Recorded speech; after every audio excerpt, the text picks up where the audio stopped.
नमस्कार प्यारे बच्चों, मैं जया सिंह आप सभी का सामाजिक विज्ञान की क्लास में स्वागत करती हूँ। बच्चों, आज हम सामाजिक विज्ञान के अंतर्गत अर्थशास्त्र का दूसरा अध्याय संसाधन के रूप में लोग और आज इस अध्याय का हम दूसरा भाग पढ़ेंगे।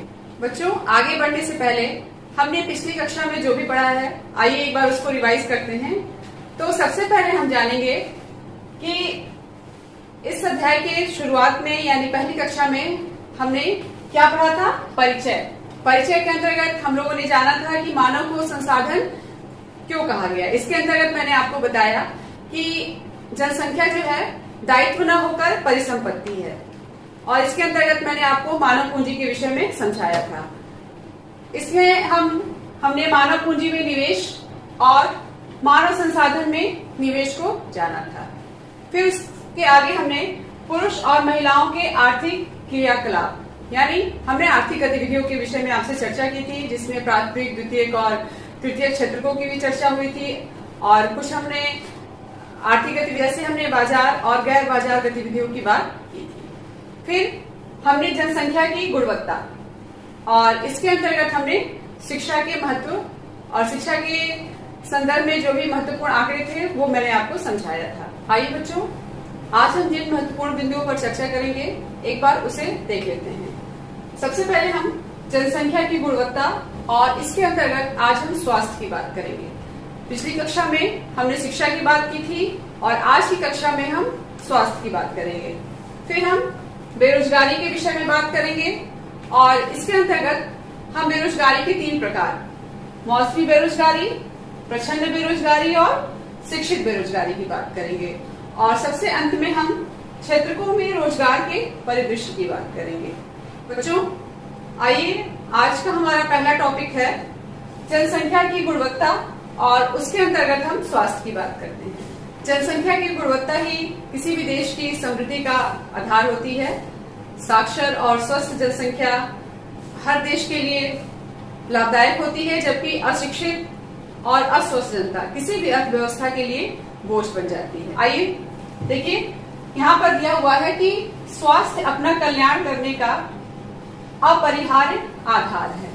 बच्चों, आप सभी जानते हैं कि स्वस्थ शरीर में ही स्वस्थ मस्तिष्क का विकास होता है। मानसिक स्वास्थ्य के लिए शारीरिक रूप से स्वस्थ होना अत्यंत ही अनिवार्य है। अगर कोई भी व्यक्ति स्वस्थ है तो वो अपनी फर्म को या अपनी संस्था को अधिक से अधिक लाभ पहुंचाएगा, और अगर व्यक्ति अस्वस्थ है तो वो लाभकारी साबित नहीं होगा। एक तरीके से वो बोझ बन जाएगा, परिसंपत्ति नहीं रह जाएगा।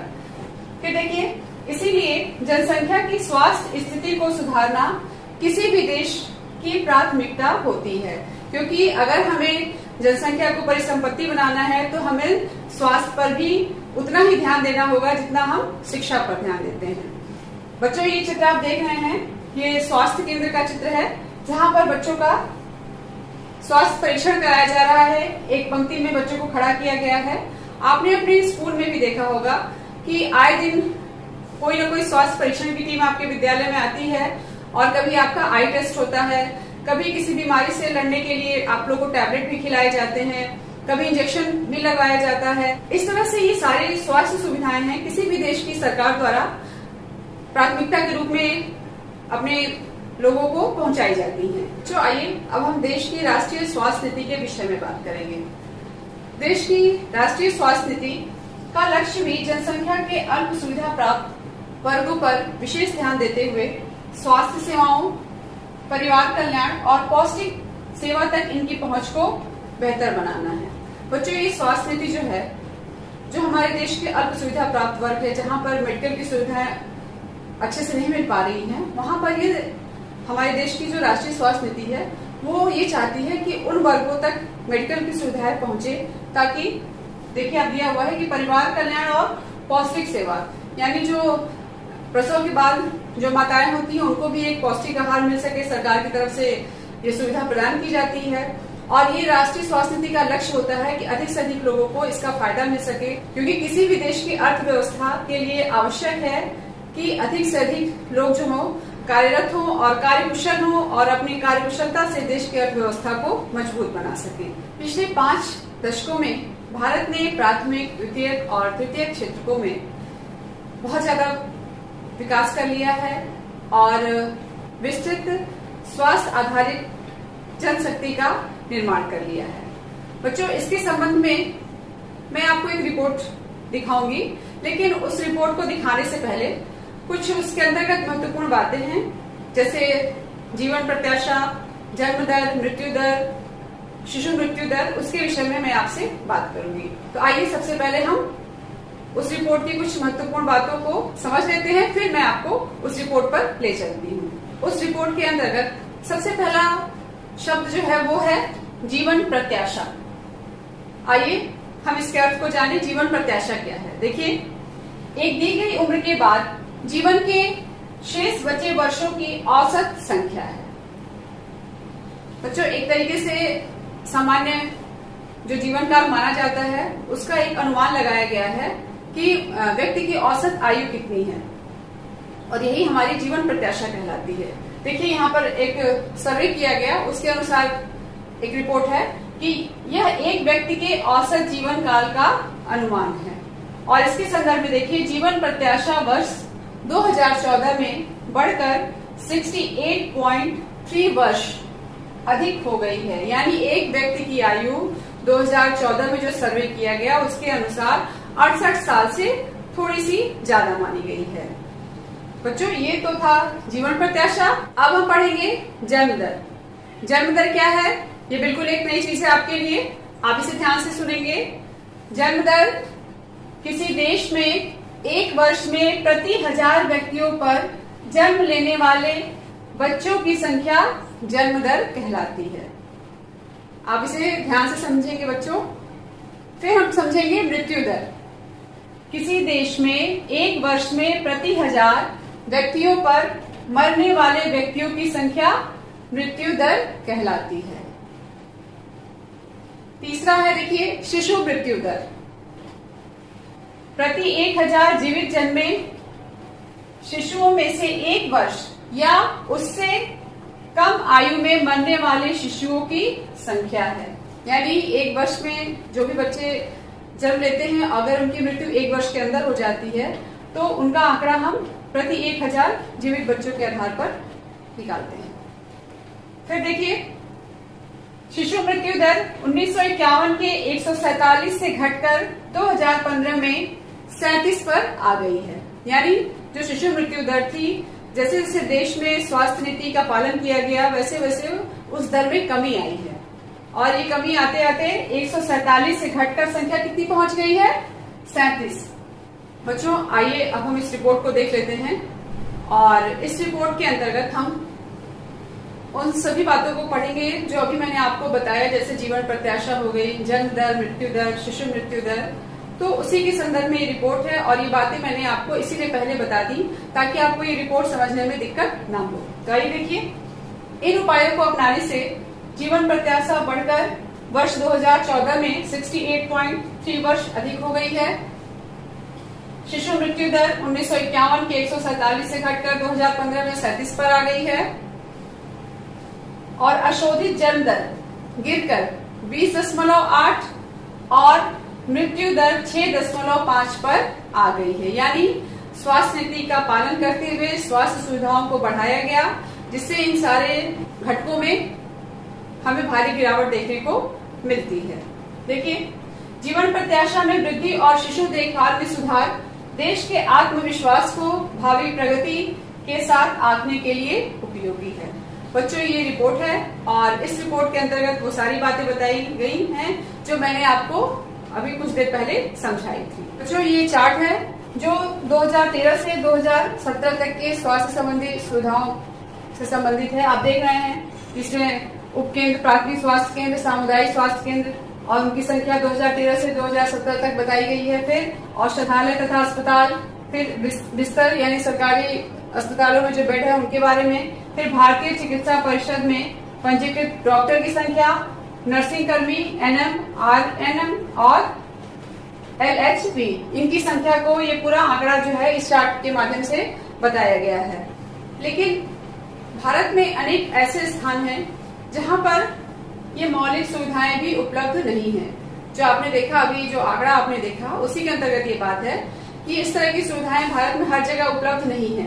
देख लीजिए, देश के केवल 4 राज्य कर्नाटक, आंध्र प्रदेश, तमिलनाडु और महाराष्ट्र में कुल 181 मेडिकल कॉलेजों में से 81 मेडिकल कॉलेज है। यानी इन सिर्फ 4 राज्यों में कर्नाटक, आंध्र प्रदेश, तमिलनाडु और महाराष्ट्र में कुल 81 मेडिकल कॉलेज हैं, जबकि बिहार और उत्तर प्रदेश जैसे राज्यों में निम्न स्वास्थ्य सूचक है। यानी यहाँ पर उस तरह की सुविधाएं उपलब्ध नहीं है जो 4 राज्यों में उपलब्ध है, और मेडिकल कॉलेज भी वहाँ पर पर्याप्त संख्या में नहीं है।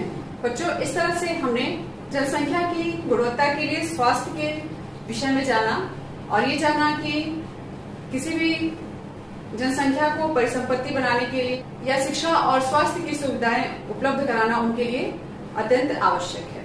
अगला टॉपिक है हमारा बेरोजगारी। बेरोजगारी क्या है, आइए उसको समझते हैं। बेरोजगारी एक ऐसी स्थिति होती है बच्चों, जिसमें एक व्यक्ति प्रचलित मजदूरी दर पर काम करने के लिए तैयार होता है, पर उसे लाभप्रद काम नहीं मिलता। यानी व्यक्ति की काम करने की इच्छा भी है, उसने उस काम करने से संबंधित अपने योग्यता भी धारण किया हुआ है, प्रशिक्षण भी लिया हुआ है, लेकिन उसकी योग्यता के अनुरूप काम नहीं मिलता है। तो ऐसे व्यक्तियों को जब काम नहीं मिलता है तो ये बेरोजगार कहलाते हैं। आपको मैंने जो कहानी सुनाई थी सकल और विलास की, वहां पर आपने देखा कि सकल की माँ शीला अपने घरेलू काम करती है और पति के काम में भी हाथ बटाती है। सकल के भाई जीतू और उसकी बहन सीतू खेलने में अपना वक्त गुजारते थे। तो क्या इस आधार पर हम शीला या जीतू या सीतू को बेरोजगार कहेंगे? नहीं बच्चों, ये बेरोजगार की श्रेणी में नहीं आएंगे, क्योंकि हमारे यहाँ जो श्रम बल, वर्क फोर्स जनसंख्या जो है, उसके अंतर्गत वे लोग शामिल किए जाते हैं जिनकी उम्र 15 वर्ष से 59 वर्ष के बीच होती है। यानी इस उम्र के, इस आयु के लोगों को श्रम बल कहा जाता है, जिनसे हम काम ले सकते हैं। इसके पहले यानी जो 15 वर्ष से कम बच्चे होते हैं उनको हम बच्चे की श्रेणी में ही रखते हैं, और 59 वर्ष से जो ज्यादा के व्यक्ति होते हैं उनको हम प्रौढ़ की श्रेणी में रखते हैं। उनसे हम अधिक काम नहीं ले सकते हैं। इसलिए 15 से 59 वर्ष की आयु जो है श्रम बल की आयु मानी गई है। सकल के भाई और बहन इस वर्ग में नहीं आते, इसलिए हम उन्हें बेरोजगार नहीं कह सकते हैं। आइए अब हम भारत में बेरोजगारी का स्वरूप जानें।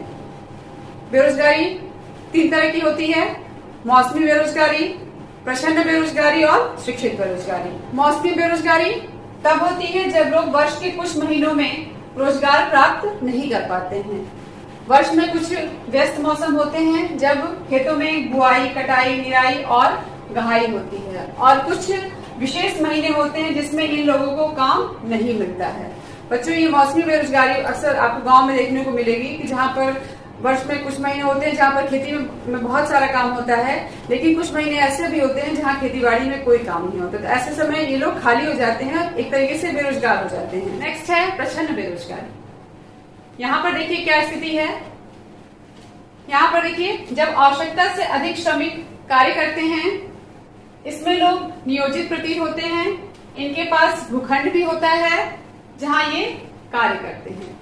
बच्चों, इस तरह की बेरोजगारी मैं आपको बताना चाहूंगी कि ज्यादातर कृषि क्षेत्रों में ही देखने को मिलती है। किसी काम में 5 लोगों की आवश्यकता होती है, लेकिन उसमें 8 लोग लगे रहते हैं। इसमें 3 लोग अतिरिक्त होते हैं, तीनों इसी खेत पर काम करते हैं जहाँ पर ये 5 लोग भी खेती वाला काम कर रहे हैं, और इन तीनों द्वारा जो भी योगदान या अंशदान किया जाता है वो 5 लोगों द्वारा किए गए अंशदान में कोई बढ़ोतरी नहीं करता। बच्चों, अगर इन 3 लोगों को हटा दिया जाए तो खेत की जो उत्पादकता है वो कम नहीं हो जाएगी। खेत में 5 लोगों के काम की आवश्यकता है, और ये 3 लोग या ये 3 अतिरिक्त लोग प्रच्छन्न रूप से बेरोजगार की श्रेणी में आते हैं। बच्चों, यहाँ ध्यान देने वाली बात यह है कि मौसमी और प्रच्छन्न बेरोजगारी, ये दोनों ही बेरोजगारी कृषि क्षेत्र में देखने को मिलती है।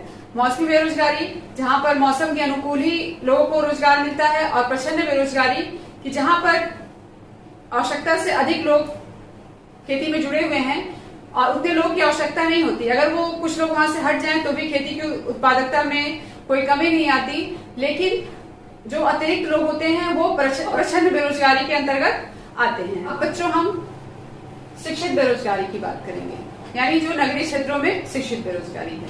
आइए इसको समझते हैं।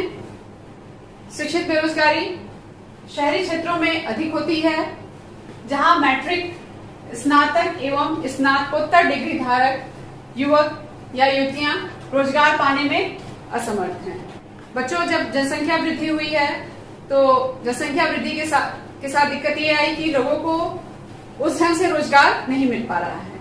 और ज्यादातर जो सर्वे हुआ है उसमें यही देखने को मिला है कि मैट्रिक की अपेक्षा स्नातक और स्नातकोत्तर डिग्री धारक जो युवक हैं उनको रोजगार मिलने में दिक्कत हो रही है। इसके अलावा इसमें बहुत से ऐसे लोग हैं जो प्रशिक्षित हैं, यानी उन्होंने कुछ न कुछ अपना कौशल धारण किया हुआ है, लेकिन उन्हें भी रोजगार नहीं मिल पा रहा है और उनकी योग्यता के अनुरूप काम नहीं मिल पा रहा है। तो वो सभी के सभी शिक्षित बेरोजगारी के अंतर्गत आते हैं। इसके अंतर्गत एक महत्वपूर्ण बात मैं आपको बताना चाहूंगी कि कुछ क्षेत्र ऐसे हैं जहां पर विरोधाभास की स्थिति उत्पन्न हुई है। जैसे देखिए कि कुछ संस्थान या कुछ संस्थाएं ऐसी हैं जहां पर प्रशिक्षण प्राप्त लोगों की आवश्यकता होती है, तो वहां पर क्या होता है, वहां पर वो प्रशिक्षण प्राप्त लोग उनको नहीं मिल पाते हैं।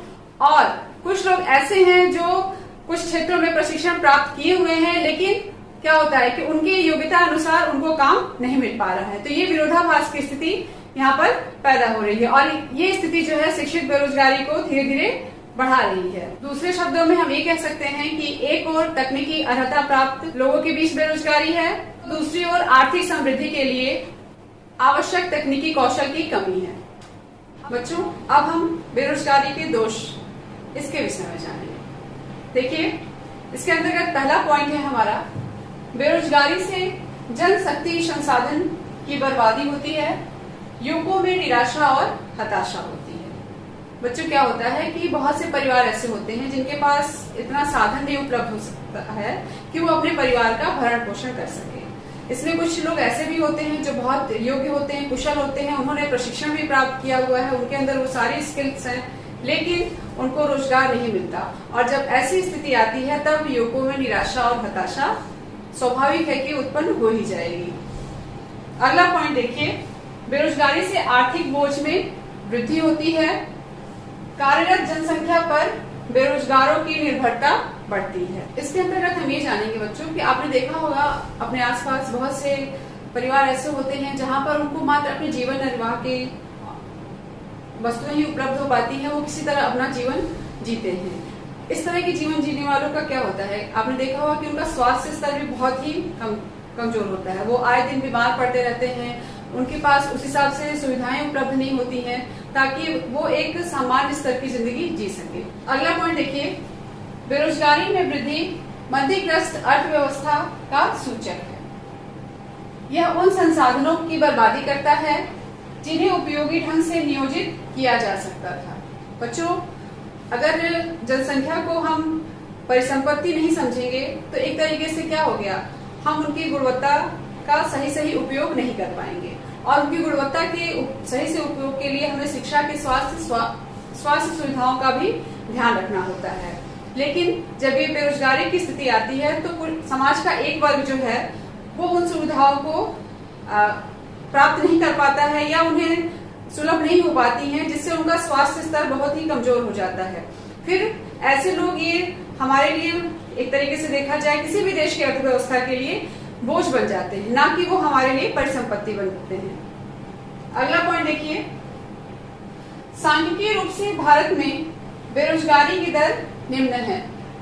बड़ी संख्या में निम्न आय और निम्न उत्पादकता वाले लोगों की गिनती नियोजित लोगों में की जाती है। इसके अंतर्गत ये होता है बच्चों कि ये वे लोग पूरे वर्ष काम करते प्रतीत होते हैं, लेकिन उनकी क्षमता और आय के हिसाब से यह उनके लिए पर्याप्त नहीं होता है। क्योंकि क्या होता है कि वो काम तो करते हैं लेकिन मन से नहीं करते। क्यों? क्योंकि जो काम उन्हें मिलता है वो उनकी योग्यता के अनुसार काम नहीं मिलता है और ये काम उनके जीविकोपार्जन के स्तर को उठाने के लिए भी नहीं सही होता है, क्योंकि एक जो निश्चित आय होती है वो उस काम से उनको नहीं प्राप्त होती है। ऐसे लोग हमेशा चाहते हैं कि उनकी पसंद के अनुरूप काम मिले। अगर उन्हें कम आय पर भी वो काम मिलता है तो वो उस काम को तुरंत स्वीकार कर लेते हैं। और इसी के संदर्भ में बताना चाहूंगी, जो गरीब लोग हैं वो बेकार नहीं बैठते, कोई ना कोई काम ढूंढ लेते हैं या किसी न किसी काम से वो जुड़ना चाहते हैं जहां पर उन्हें चाहे जितनी भी कमाई हो, क्योंकि उसी कमाई से उनका जीवन निर्वाह होता है और उनके परिवार की आवश्यकताएं पूरी होती हैं। अगला देखिए, प्राथमिक क्षेत्र में स्वरोजगार एक विशेषता है, यानी सेल्फ एम्प्लॉयमेंट। इसके अंतर्गत क्या होता है कि यद्यपि सभी लोगों की आवश्यकता नहीं होती, फिर भी संपूर्ण परिवार खेतों में काम करता है। इसके संदर्भ में मैंने आपको एक उदाहरण बताया था प्रच्छन्न बेरोजगारी का, जिसमें बताया था कि जितने भी लोग हैं सब खेतों में काम कर रहे हैं, जहां पर 5 लोगों की आवश्यकता है लेकिन उस काम में 8 लोग लगे हुए हैं, यानी ये जो 3 अतिरिक्त लोग हैं वो प्रच्छन्न बेरोजगारी के अंतर्गत आते हैं। तो ये जो है उसी को बता रहा है। देखिए, फिर भी संपूर्ण परिवार खेतों में काम करता है और उससे जो आय होती है वो पूरे परिवार की मानी जाती है, यानी उस आय में पूरे परिवार की हिस्सेदारी होती है। अगला देखिए, ग्रामीण बेरोजगारी के कारण प्रत्येक परिवार से अतिरिक्त श्रमिक रोजगार की तलाश में गांवों से शहरों की ओर प्रवास करते हैं। यानी जब मैंने आपको बताया कि जब मौसमी बेरोजगारी की स्थिति रहती है तब लोगों को गांव में मौसम के अनुकूल काम मिलता है, लेकिन जब खेती का मौसम नहीं होता तो लोग गांव छोड़कर शहरों की तरफ चले जाते हैं ताकि उन्हें कुछ काम मिल सके और कुछ उनकी कमाई हो सके। तो इसमें यही बताया गया है कि काम की तलाश में, यानी अपने परिवार के जीवन निर्वाह के लिए या अपनी गरीबी को दूर करने के लिए लोग गांव को छोड़कर शहरों की तरफ काम धंधे की तलाश में चले जाया करते हैं। बच्चों, इस बेरोजगारी को दूर करने के लिए सरकार द्वारा बहुत से योजनाएं चलाई गई हैं। सबसे पहले तो आप लोगों ने मनरेगा के विषय में सुना होगा, जिसमें गांव में जितने भी बेरोजगार होते हैं उनको 100 दिन के रोजगार की गारंटी दी जाती है। इसके अलावा गांव में लघु उद्योगों और कुटीर उद्योगों को बढ़ावा दिया जाता है।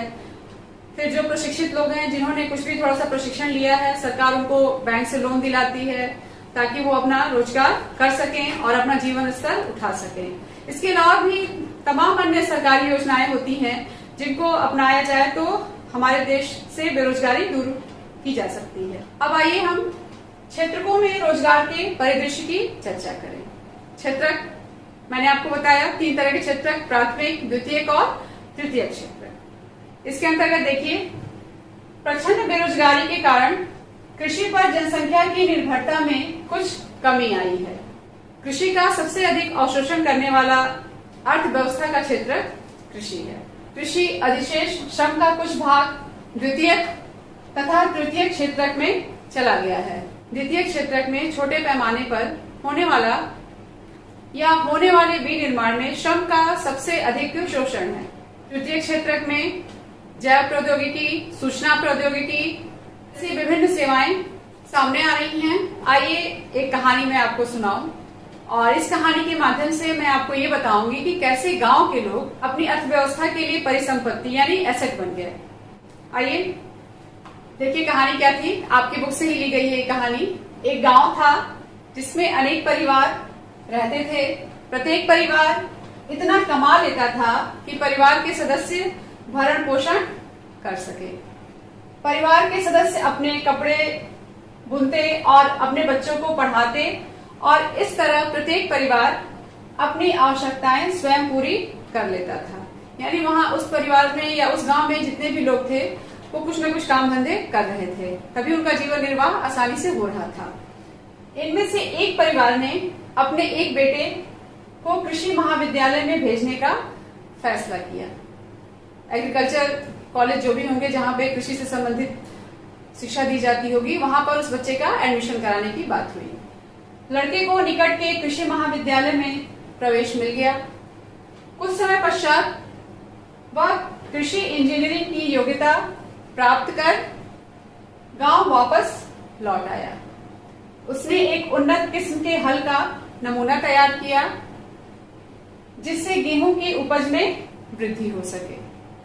बच्चों, जब मैंने आपको पिछली कक्षा में हरित क्रांति के विषय में बताया था कि कैसे हरित क्रांति के बाद गेहूं के उत्पादन में तीव्र गति से वृद्धि हुई थी, और उसी तरह से देखा जाए जब ये बच्चा कृषि महाविद्यालय से पढ़कर आता है उसके पास एक कौशल हो जाता है और उस कौशल का प्रयोग करके उसने एक हल बनाया और उस हल का प्रयोग उसने अपने गांव में जो खेत है वहां पर किया, जिससे क्या हुआ कि गेहूं की उपज जो है बढ़ गई। अब इसके बाद देखिए गांव में क्या स्थिति आती है। इस तरह गांव में एग्रो इंजीनियरिंग का एक नया काम सृजित हो गया। गांव के उस परिवार ने अपनी अधिशेष फसल निकट के गांव को बेचकर अच्छा लाभ कमाया। अधिशेष फसल यानी जो उनकी जरूरत थी उतना उन्होंने रख के जो शेष बची फसल उसको उन्होंने बाजार में बेच दिया और उससे जितना भी आय प्राप्त हुआ वो उनका मुनाफा हो गया। इस सफलता से प्रेरित होकर कुछ समय पश्चात गांव के सभी परिवारों ने एक बैठक की। वे अपने बच्चों के लिए भी बेहतर भविष्य चाह रहे थे। बेहतर भविष्य यानी वो भी अपने बच्चों को कृषि इंजीनियरिंग की शिक्षा दिलाना चाह रहे थे। उसके लिए देखिए उन्होंने क्या किया। उन्होंने पंचायत से गांव में एक स्कूल खोलने का अनुरोध किया। उन्होंने पंचायत को विश्वास दिलाया कि वे सभी अपने बच्चों को स्कूल भेजेंगे। पंचायत ने सरकार की सहायता से एक स्कूल खोल दिया। निकट के कस्बे से एक शिक्षक की नियुक्ति की गई। इस गांव के सभी बच्चे स्कूल जाने लगे। कुछ समय पश्चात गांव के एक परिवार ने अपनी एक लड़की को सिलाई का प्रशिक्षण दिलाया। वह अब गांव के सभी लोगों के लिए कपड़े सिलने लगी, क्योंकि अब सभी लोग अच्छे ढंग से सिले कपड़े पहनना चाहते थे। धीरे धीरे लोगों के जीवन स्तर में सुधार आया, तो लोगों के जो आवश्यकताएं थी या जो लोगों की इच्छाएं थी वो भी बदलने लगी और अब लोग अच्छे ढंग से रहना सीख गए थे, तो अच्छे ढंग के कपड़े पहनना भी उनकी एक आवश्यकता हो गई थी। इस तरह दर्जी का एक नया काम सृजित हुआ। आपने देखा कि जब उन्नत किस्म का हल बनाया गया वहां पर भी और एक यहाँ पर दर्जी का एक नया काम सृजित हुआ। इसका एक और सकारात्मक प्रभाव हुआ। किसानों को कपड़े खरीदने के लिए दूर जाने में लगने वाला समय अब बचने लगा। किसान खेतों में अधिक समय लगाने लगे थे, जिससे क्या हुआ कि उपज भी उनकी बढ़ने लगी। किसान के पास उपभोग से अधिक वस्तुएं थी और जिसके कारण क्या होने लगे कि वो बाजारों में जाकर जो अधिशेष उनके पास होता था उसको वो बेचने लगे। एक समय वो था उस गांव में जहां पर कोई भी दर्जी या शिक्षक या एग्रो इंजीनियरिंग वाले नहीं थे, लेकिन जैसे जैसे समय के साथ परिवर्तन आया, लोगों की सोच में परिवर्तन आया, लोगों ने अपना ये दायित्व समझा कि हम अपने आप को इतना मजबूत करें या अपने स्थिति में सुधार लाएं ताकि हम देश के काम आ सकें, यानी संसाधन के रूप में परिवर्तित हो। आज ये अध्याय आपका समाप्त हुआ और मैं उम्मीद करती हूँ कि आपको संसाधन के रूप में लोग भली भांति समझ में आया होगा। इस अध्याय के अंतर्गत आपने मानव पूंजी के विषय में जाना। आपने ये देखा कि संसाधन के रूप में लोग कैसे परिवर्तित होते हैं, यानी लोगों को या जनसंख्या को दायित्व न समझकर परिसंपत्ति समझा गया। उसके अंतर्गत आपने विभिन्न आर्थिक गतिविधियों के विषय में जाना, विभिन्न क्षेत्रकों के विषय में जाना। आपने जनसंख्या की गुणवत्ता शिक्षा और स्वास्थ्य के आधार पर समझा। उसके संदर्भ में मैंने आपको बहुत से आंकड़े भी दिखाए थे जो बुक में आपके दिए हैं। आपने उन आंकड़ों के माध्यम से उन तथ्यों को जाना। फिर आपने बेरोजगारी के विषय में जाना, बेरोजगारी के कितने प्रकार होते हैं। और इस अध्याय में आपने विभिन्न कहानियों के माध्यम से, विभिन्न उदाहरणों के माध्यम से ये भली बात समझा होगा कि संसाधन के रूप में लोग क्यों कहे जाते हैं या क्यों कहा गया है। तो इस अध्याय के अंत में मैं कुछ अभ्यास प्रश्न आपको दे रही हूँ जिन्हें आप अपने नोटबुक में करेंगे। आइए उन प्रश्नों पर हम गौर करते हैं। सबसे पहला प्रश्न है आपका, जीवन प्रत्याशा से आप क्या समझते हैं? बच्चों, मैंने आपको बताया कि जीवन प्रत्याशा एक दी गई उम्र के बाद जीवन में शेष बचे वर्षों की औसत संख्या है, यानी ये एक व्यक्ति के औसत जीवन का अनुमान है। दूसरा प्रश्न है, देश की राष्ट्रीय स्वास्थ्य नीति का क्या उद्देश्य है? बच्चों, इसके अंतर्गत मैंने आपको बताया कि स्वास्थ्य नीति के अंतर्गत उन वर्गों पर जिन्हें अल्प सुविधाएं प्राप्त हैं उनके लिए स्वास्थ्य सुविधाएं और परिवार कल्याण से संबंधित जो भी योजनाएं हैं उन तक पहुंचाना है और स्वस्थ समाज का निर्माण करना है और अपने देश की अर्थव्यवस्था को मजबूती प्रदान करनी है। तीसरा प्रश्न है आपका, बेरोजगारी क्या है? इसके अंतर्गत मैंने आपको बताया कि जब व्यक्ति काम करना चाहता है लेकिन जब उसकी योग्यता के अनुरूप काम नहीं मिलता तो वो स्थिति क्या होती है? बेरोजगारी की स्थिति उत्पन्न होती है। चौथा प्रश्न है आपका, श्रम बल जनसंख्या में कितनी आयु के व्यक्तियों को शामिल किया जाता है? मैंने आपको बताया 15 वर्ष से 59 वर्ष के आयु के व्यक्तियों को श्रम बल माना जाता है। पांचवा प्रश्न है, प्रचंड बेरोजगारी और मौसमी बेरोजगारी के विषय में लिखिए। बच्चों, जैसा कि मैंने आपको बताया था कि ये प्रचंड बेरोजगारी और मौसमी बेरोजगारी ये दोनों ही कृषि से संबंधित है। प्रचंड बेरोजगारी में मैंने आपको बताया कि कृषि कार्य में जहां 5 लोग की आवश्यकता है वहां पर 8 या 10 लोग लगे होते हैं। अगर ये एक्स्ट्रा जो अतिरिक्त जो 3 लोग लगे हैं, अगर उनको उस कार्य से हटा भी दिया जाए तो उत्पादन में क्षमता में कोई असर नहीं पड़ेगा। ठीक, और वैसे ही मौसमी बेरोजगारी है। मैंने आपको मौसमी बेरोजगारी के विषय में बताया। अब लोग वर्ष के कुछ महीनों में रोजगार नहीं प्राप्त कर पाते हैं। जैसे जो खेती बाड़ी का काम है वो हमेशा तो होता नहीं है, साल के कुछ महीनों में ही होता है। लेकिन जब खेती नहीं होती है या कृषि कार्य नहीं होता है तो ये लोग खाली होते हैं। तो ये बेरोजगारी जो है मौसमी बेरोजगारी कहलाती है। बच्चों, इस तरह से ये 5 प्रश्न हैं। आप इन सभी प्रश्नों को अपने नोटबुक में करिएगा और अपनी परीक्षा की तैयारी भी करते रहिएगा। धन्यवाद।